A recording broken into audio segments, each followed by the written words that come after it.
ಕಮಿ Rita ಸೆರ್ಪಾ ಇತ್ತೀಚೆಗೆ ಸುದ್ದಿಯಲ್ಲಿದ್ದು, ಇವರು ಯಾವ ಶಿಖರವನ್ನು ಏರಿದ್ದಾರೆ?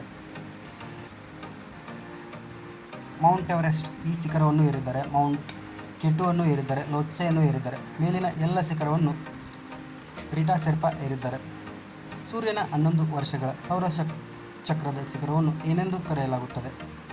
ಸೌರ ಗರಿಷ್ಠ ಎಂದು ಕರೆಯಲಾಗುತ್ತದೆ.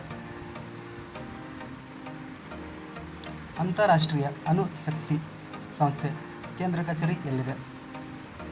ಆಸ್ಟ್ರಿಯಾದಲ್ಲಿದೆ. ಶಿಕ್ಷಣ ವಿಷಯವು ಸಂವಿಧಾನದ ಯಾವ ಪಟ್ಟಿಯಲ್ಲಿ ಬರುತ್ತದೆ? ಶಿಕ್ಷಣ ವಿಷಯವು ಸಂವಿಧಾನದ ಸಮವರ್ತಿ ಪಟ್ಟಿ ಒಳಗಡೆ ಬರುತ್ತದೆ.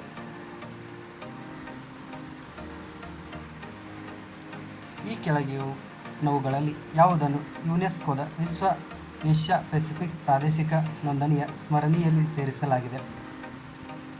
ಮೇಲಿನ ಎಲ್ಲವನ್ನು ಯುನೆಸ್ಕೋದ ವಿಶ್ವ ಏಷ್ಯಾ ಪೆಸಿಫಿಕ್ ಪ್ರಾದೇಶಿಕ ನೋಂದಣಿಯ ಸ್ಮರಣಿಯಲ್ಲಿ ಸೇರಿಸಲಾಗಿದೆ. ತಲೆದಂಡ ನಾಟಕದ ಕರ್ತೃ ಯಾರು? ಗಿರೀಶ್ ಕಾರ್ನಾಡ್ ಇವರು ತಲೆದಂಡ ನಾಟಕದ ಕರ್ತೃ ಆಗಿದ್ದಾರೆ. ಚಾಬಹಾರ್ ಬಂದರು ಇತ್ತೀಚೆಗೆ ಸುದ್ದಿಯಲ್ಲಿದ್ದು, ಯಾವ ದೇಶದಲ್ಲಿ ಕಂಡುಬರುತ್ತದೆ? ಇರಾನ್ದಲ್ಲಿ ಕಂಡುಬರುತ್ತದೆ. ನೆನಪಿನ ಹಕ್ಕಿಯ ಆರಲು ಬಿಟ್ಟು ಇದು ಯಾರ ಕೃತಿ? ಹುಡ್ನಾ ಕೂಡ ಚಿನ್ನಸ್ವಾಮಿ ಅವರ ಕೃತಿಯಾಗಿದೆ. ಸಾಹಿತ್ಯ ಅಕಾಡೆಮಿ ಫೆಲೋಶಿಪ್ ಅನ್ನು ಮೊದಲ ಬಾರಿಗೆ ಯಾರಿಗೆ ಕೊಡಲಾಗಿದೆ? ಸರ್ವಪಲ್ಲಿ ರಾಧಾಕೃಷ್ಣನ್ ಇವರಿಗೆ ಫೆಲೋಶಿಪಿಯನ್ನು ಕೊಡಲಾಗಿದೆ. ಭೂಮಿಯ ಮೇಲೆ ಏನು ಅಡ್ಡಿಪಡಿಸಬಹುದು? ಪವರ್ ಗ್ರಿಡ್ಗಳು ಮತ್ತು ದೂರಸಂಪರ್ಕ ಜಾಲಗಳು. ಮೌರ್ಯರ ಕಾಲದಲ್ಲಿ ವಿಶೇಷ ಬೆಳೆಗಳ ಮೇಲೆ ವಿಧಿಸುತ್ತಿದ್ದ ತೆರಿಗೆಗೆ ಏನೆಂದು ಕರೆಯಲಾಗುತ್ತದೆ? ಹಿರಣ್ಯ ಎನ್ನಲಾಗುತ್ತಿತ್ತು. ದಿಢೀರ್ ಚೈತನ್ಯ ತುಂಬುವ ಕ್ರೀಡಾಪಟುಗಳಿಗೆ ಏನು ನೀಡಬಹುದು? ಕಿತ್ತಳೆಯನ್ನು ನೀಡಬಹುದು.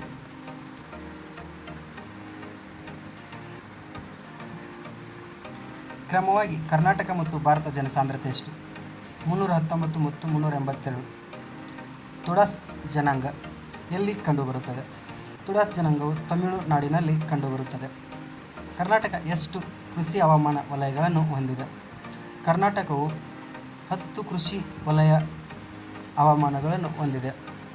ಕವಾಸಕಿ ಕಾಯಿಲೆ ಇತ್ತೀಚೆಗೆ ಸುದ್ದಿಯಲ್ಲಿದ್ದು, ಎಷ್ಟು ವರ್ಷದ ಮಕ್ಕಳ ಮೇಲೆ ಪರಿಣಾಮ ಬೀರುತ್ತದೆ? ಕವಾಸಕಿ ಕಾಯಿಲೆ ಇದು 5 ವರ್ಷದ ಮಕ್ಕಳ ಮೇಲೆ ಪರಿಣಾಮವನ್ನು ಬೀರುತ್ತದೆ. ಇತ್ತೀಚೆಗೆ ಯಾವ ಭಾರತೀಯ ಶಾಂತಿ ಪಾಲಕರು 2023 ವರ್ಷದ ಯುನೈಟೆಡ್ ನೇಷನ್ಸ್ ಮಿಲಿಟರಿ ಜೆಂಡರ್ ಅಡ್ವೊಕೇಟನ್ನು ಪಡೆದರು?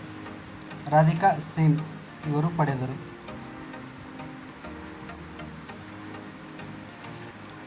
ಎಥಿಲೀನ್ ಆಕ್ಸೈಡ್ನ ಪರಮಾಣು ಸೂತ್ರ ಯಾವುದು? C2H4 ಇದು ಎಥಿಲೀನ್ ಆಕ್ಸೈಡ್ನ ಪರಮಾಣು ಸೂತ್ರವಾಗಿದೆ. ಮೌರ್ಯರ ಕಾಲದಲ್ಲಿ ವಿಶೇಷ ಬೆಳೆಗಳ ಮೇಲೆ ವಿಧಿಸುತ್ತಿದ್ದ ತೆರಿಗೆಗೆ ಏನೆಂದು ಕರೆಯಲಾಗುತ್ತಿತ್ತು? ಹಿರಣ್ಯ ಎನ್ನಲಾಗುತ್ತಿತ್ತು.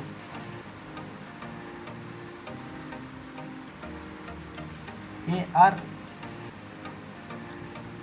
11664 ಎಂಬುದು ಇತ್ತೀಚೆಗೆ ಸುದ್ದಿಯಲ್ಲಿದ್ದು, ಇದು ಈ ಕೆಳಗಿನ ಯಾವುದರ ಭಾಗವಾಗಿದೆ? ಸೂರ್ಯನ ಭಾಗವಾಗಿದೆ. ಭಾರತದ ಯಾವ ನಗರವನ್ನು ಪೂರ್ವದ ಅಥೆನ್ಸ್ ಎಂದು ಕರೆಯಲಾಗುತ್ತದೆ? ಮದುರೈಯನ್ನು ಭಾರತದ ಪೂರ್ವದ ಅಥೆನ್ಸ್ ಎಂದು ಕರೆಯಲಾಗುತ್ತದೆ.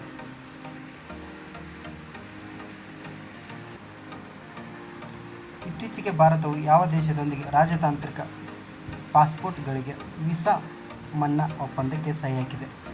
ಮಾಲ್ಡೋವ್.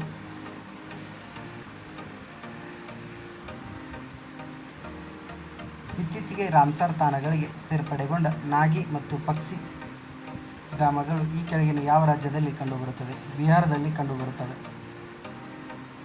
ಇತ್ತೀಚೆಗೆ ಅರಣ್ಯಗಳ ಮೇಲಿನ ವಿಶ್ವಸಂಸ್ಥೆಯ 19ನೇ ಅಧಿವೇಶನ ಎಲ್ಲಿ ನಡೆಯಿತು?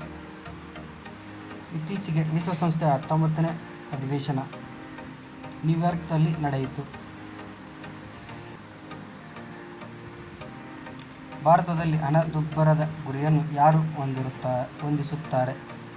ಭಾರತದಲ್ಲಿ ಹಣದುಬ್ಬರದ ಗುರಿಯನ್ನು ಭಾರತ ಸರ್ಕಾರವು ಹೊಂದಿಸುತ್ತದೆ. ಕೊರಗ ಬುಡಕಟ್ಟು ಸಮುದಾಯ ಯಾವ ಜಿಲ್ಲೆಯಲ್ಲಿ ಕಂಡುಬರುತ್ತದೆ? ಕೊರಗ ಬುಡಕಟ್ಟು ಸಮುದಾಯವು ಉಡುಪಿ ಜಿಲ್ಲೆಯಲ್ಲಿ ಕಂಡುಬರುತ್ತದೆ.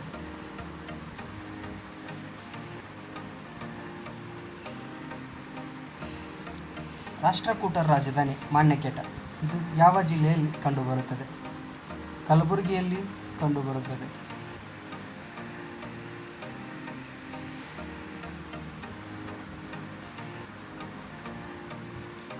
ನಾಸಾ ಸೆರೆ ಹಿಡಿದ ಇತ್ತೀಚಿನ ಆಕಾಶ ಘಟನೆಯಲ್ಲಿ ಎಷ್ಟು ಸೌರ ಜ್ವಾಲೆಗಳು ಏಕಕಾಲದಲ್ಲಿ ಸ್ಫೋಟಗೊಂಡವು? 4 ಸೌರ ಜ್ವಾಲೆಗಳು ಏಕಕಾಲದಲ್ಲಿ ಸ್ಫೋಟಗೊಂಡವು. ಪೇಸ್ಲೈಟ್ ಅದಿರು ಯಾವ ಜಿಲ್ಲೆಯಲ್ಲಿ ದೊರೆಯುತ್ತದೆ? ಮೈಸೂರಿನಲ್ಲಿ ದೊರೆಯುತ್ತದೆ.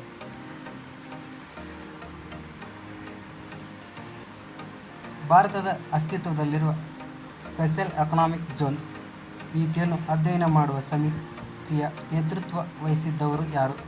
ಬಾಬಾ ಕಲ್ಯಾಣಿಯವರು.